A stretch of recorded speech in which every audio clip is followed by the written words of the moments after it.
بسم اللہ الرحمن الرحیم۔ ایک مرتبہ حسنین کریمین بیمار ہو گئے۔ حضرت علی اور حضرت فاطمہ رضی اللہ تعالی عنہما نے منت مانی کہ دونوں بیٹوں کو صحت حاصل ہو گئی تو ہم 3 روزے رکھیں گے۔ اللہ رب العزت کے فضل و کرم سے دونوں شہزادے صحت یاب ہو گئے۔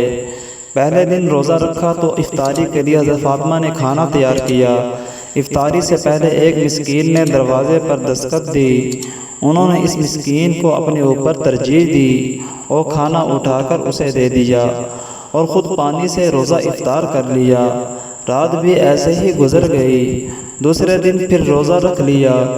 شام ہوئی تو گزشتہ دن کی طرح کھانا پکا کر سامنے رکھا ہی تھا کہ ایک یتیم آ گیا۔ انہوں نے سارا کھانا اٹھا کر اس کو دے دیا اور خود پانی سے روزہ افطار کر لیا۔ تیسرے دن بھی روزہ رکھا اور افطاری کے وقت ایک قیدی دروازے پر آ گیا۔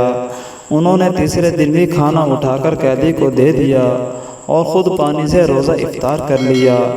اللہ تعالیٰ کو ان کا یہ عمل اتنا پسند آیا کہ ان کی شان میں اپنے محبوب صلی اللہ علیہ وسلم کی طرف وحی بھیجی اور فرمایا وَيُطْعِمُونَ الطَّعَامَ عَلَى حُبِّهِ مِسْكِينًا وَيَتِيمًا وَأَسِيرًا، اور وہ اس کی محبت میں مسکین اور یتیم اور قیدی کو کھانا کھلاتے ہیں اور کہتے ہیں بے شک ہم اللہ کی رضا کے لیے کھلاتے ہیں، ہمیں اس سے کوئی بدلہ اور شکر گزاری مقصود نہیں۔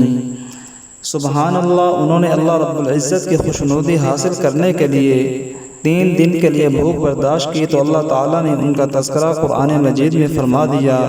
اس طرح قیامت کے بعد تک ان کے تذکرے کو دوام مل گیا۔ اللہ تبارک و تعالی ہمیں بھی عمل کرنے کی توفیق عطا فرمائے اور غریبوں یتیموں کو کھلانے کی توفیق عطا فرمائے۔